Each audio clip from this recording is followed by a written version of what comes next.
talking about the latest round of lies being told by my adversaries in my defamation lawsuit in Australia. And so again, they're trying to equate my defense of liberty and the Constitution for criminality. And I started to say before the break that our whole legal system is built on protecting the innocent. It's more important to protect the innocent than punish the guilty. You know, there's an expression that it's better that 100 guilty people go free than one innocent person be imprisoned. But apparently, that's not true in Australia. According to 60 Minutes Australia, down under, they would rather put 100 innocent people in jail just to make sure that one guilty guy doesn't get away with it. I mean, I don't know if it's really like that in Australia. I doubt it, but I wouldn't want to live in a country like that. You know, a lot of times in America, guilty people go free. It happens all the time. The cops screw up, right? Something happens with the chain of evidence. They break the chain or the custody, or they don't give somebody their Miranda rights. You know, they don't say you have the right to remain silent. Anything you say can and be used against you. If you don't Mirandize the suspect and then he says something, well, you know, it's inadmissible. So a lot of times, guilty people are let go. It happens all the time to protect our constitutional rights. See, the most important law that the government has to enforce really is the Constitution.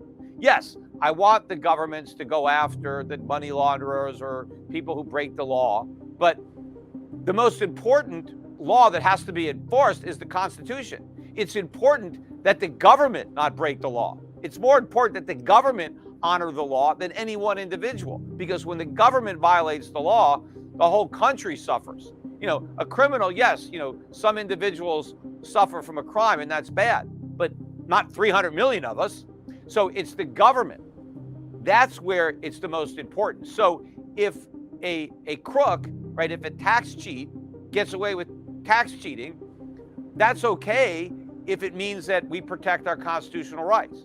I am not willing to surrender my freedoms and liberties just so the government can catch every tax cheat. Some people are going to get away with it. You know, the government has to figure out how to enforce the tax laws while respecting the Constitution. Now, they're probably going to end up using this podcast against me. Oh, you see, this is proof. He's advocating for criminal behavior. No, I'm not. I want the government not to behave criminally. I want the government to obey the law. I guess in Australia, no one gives a damn what the government does. The government can do whatever it wants because maybe the Australian government is not restrained by a constitution the way the United States government is. Now, also, another thing that they're using against me to prove that my reputation was horrible was that I defended my father, which I have. But I've never advocated that people follow my father's advice. In fact, every time I've talked on this podcast about my father and his position on taxes, I've always said that I don't advocate that you follow his advice. Even though I sell his books, I tell people, hey, go to Schiff Radio or Schiff Books and buy a copy of The Federal Mafia to understand my father's arguments against the income tax.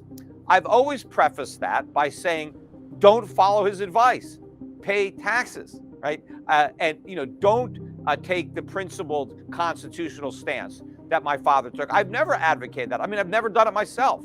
Why would I advise or advocate that other people do something that I'm not willing to do myself? Everything I do for myself is what I advocate, especially when it comes to my investment strategies. I am recommending that other people do what I'm doing myself. Now, degrees are different because everybody has a different, risk tolerance or objective. But in general, the the investment principles that I recommend for my clients are the same ones that I follow personally. The same thing with taxes. And in fact, the other thing that they're using against me to prove that I'm advocating tax evasion is that I advocate lowering taxes, tax minimization, tax avoidance. Like they're trying to use, my movement to Puerto Rico. The fact, hey, he lives in Puerto Rico, so he's obviously a criminal. He obviously is fine with tax evasion. He's living in Puerto Rico. I'm in Puerto Rico not to evade my taxes. If I wanted to evade my taxes, I didn't have to come to Puerto Rico. I could have done that from Connecticut. The thing is, I abide by the tax laws the way the government enforces them. And so I took advantage of a legal strategy by relocating to Puerto Rico. In fact, there was an article today in the Wall Street Journal that focused on a lot of people that moved to Puerto Rico because it was focusing on the real estate market. But all those people moved here, after me, and they paid much higher prices for their properties than I did. But they moved here. Are they all criminals because they moved here? Of course not. There's nothing criminal about this. It's like if you take advantage of the mortgage deduction, are you a criminal because you used a lawful deduction to lower your taxes? That's all I've ever advocated, is reduce your taxes lawfully. Now, why do I think people should pay less taxes? Because I don't want the government to have the money. I think the money is better if it's left in the hands of the people who earned it. I think government is destructive. I think government hurts the economy with the taxes that it collects and the money it spends. So I think the more money that's left in the private sector, the better.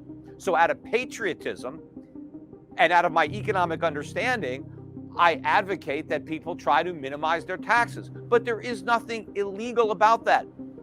No American has a legal or moral obligation to pay $1 in taxes more